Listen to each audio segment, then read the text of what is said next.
ഗിരി, എടാ ഗിരി, ഇവിടെ ഉണ്ടടാ ഗോപാല.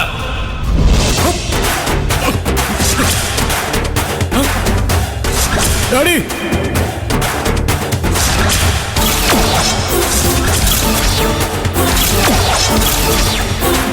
ദാ, അമ്മു എവിടെ? പ്രീതി,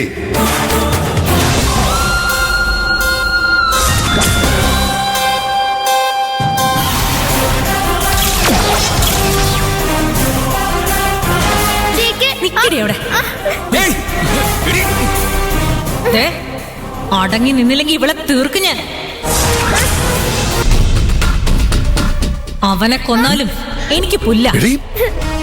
എന്തിനാ ദേഷ്യപ്പെടുന്നേ? ഇങ്ങനെയുള്ള പിള്ളേരെ ജനിപ്പിക്കുമ്പോ ആലോചിക്കണം. ഇവനെ രക്ഷിക്കാനുള്ള ഉദ്ദേശം നിനക്കുണ്ടായിരുന്നില്ലെങ്കിൽ പിന്നെ എന്തിനാണ് മോളെ ഇങ്ങോട്ട് കൊണ്ടുവന്ന്? ഇവളെയല്ലേ തനിക്ക് ലോകത്ത് ഏറ്റവും ഇഷ്ടം. അപ്പൊ ഇവളെ തന്റെ കൺമുന്നിലിട്ട് കൊന്നാ തനിക്കിത് മറക്കാൻ പറ്റുമോ?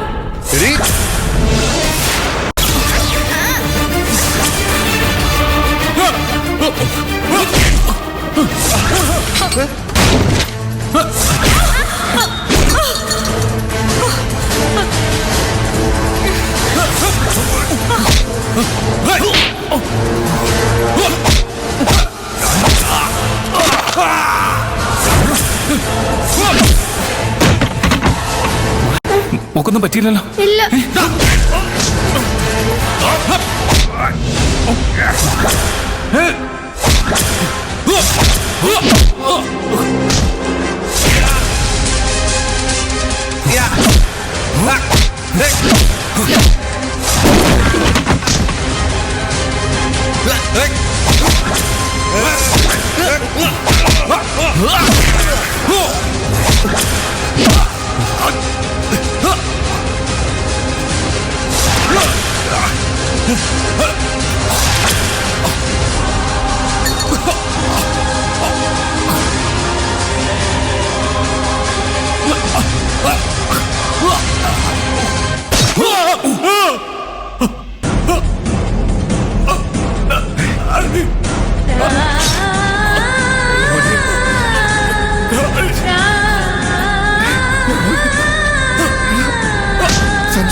മോനെ,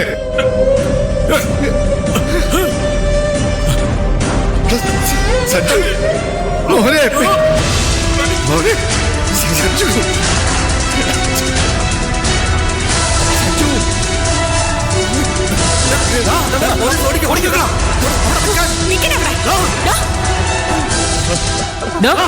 എഴുന്നേക്കടോ.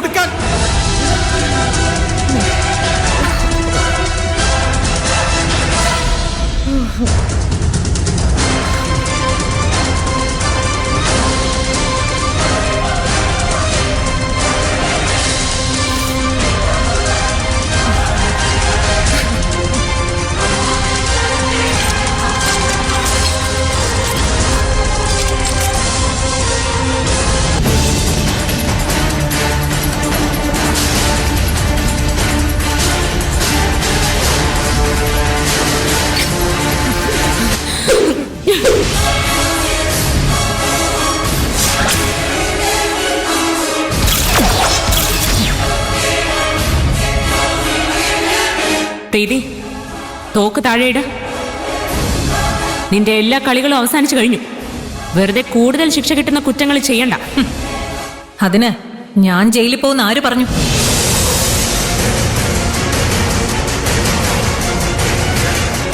അങ്ങനെ തോൽവി സമ്മതിക്കാൻ എനിക്ക് മനസ്സില്ല. ജീവിതകാലം മുഴുവൻ ഞാനാണ് ജയിച്ചതെന്ന് നിങ്ങളെ ഓർമ്മപ്പെടുത്തുന്ന ഒരു മുറിവ് അതേൽപ്പിച്ചിട്ടേ പോവൂ.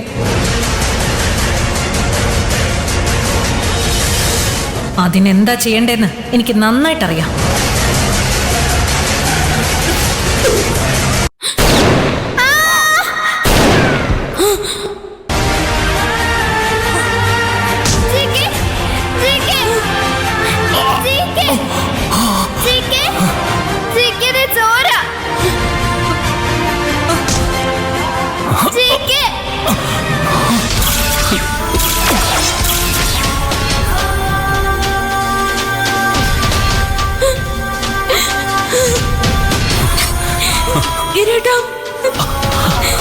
ഗിരീട്ടാ, സാരമില്ല. ഗിരീട്ടാ, ചീക്കയായിരുന്നു എന്റെ അച്ഛൻ. എഴുന്നേക്ക്. പേടിക്കാനൊന്നുമില്ല. വാ, നമുക്ക് എത്രയും പെട്ടെന്ന് ഹോസ്പിറ്റലിൽ പോവാം.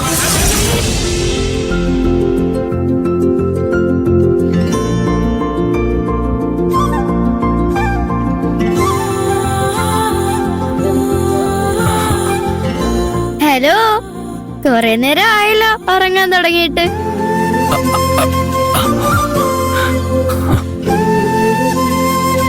നല്ല വേദന എടുക്കുന്നുണ്ടോ? ഞാൻ ഡോക്ടറിനെ വിളിച്ചോണ്ട് വരണോ? വേണ്ട, അത്ര വേദനയൊന്നുമില്ല. ഡോക്ടർ പറഞ്ഞതേ ഒരു കുഴപ്പമില്ലെന്നാ.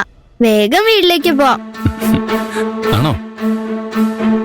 ജിക്ക് സോറി, അങ്ങനെ വിളിക്കരുതെന്ന് അമ്മ പറഞ്ഞു.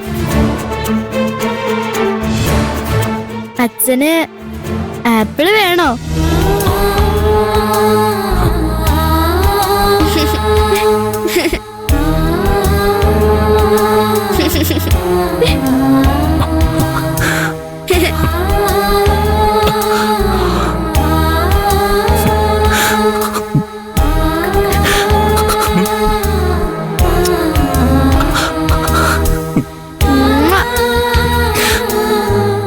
അച്ഛനോട് ക്ഷമിക്കണം.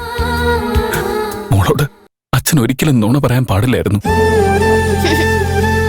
പക്ഷെ ഞാൻ ആരാണെന്ന് പറഞ്ഞ് മോളുടെ മുന്നിൽ വരാനുള്ള ധൈര്യം അച്ഛനില്ലായിരുന്നു. അച്ഛൻ ഒരു തെറ്റും ചെയ്തിട്ടില്ല.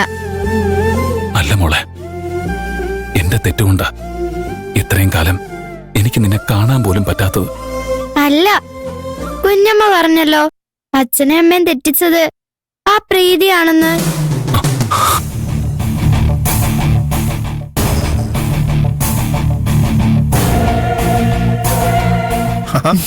ആ ഉരുക്കു മനുഷ്യൻ എഴുന്നേറ്റല്ലോ.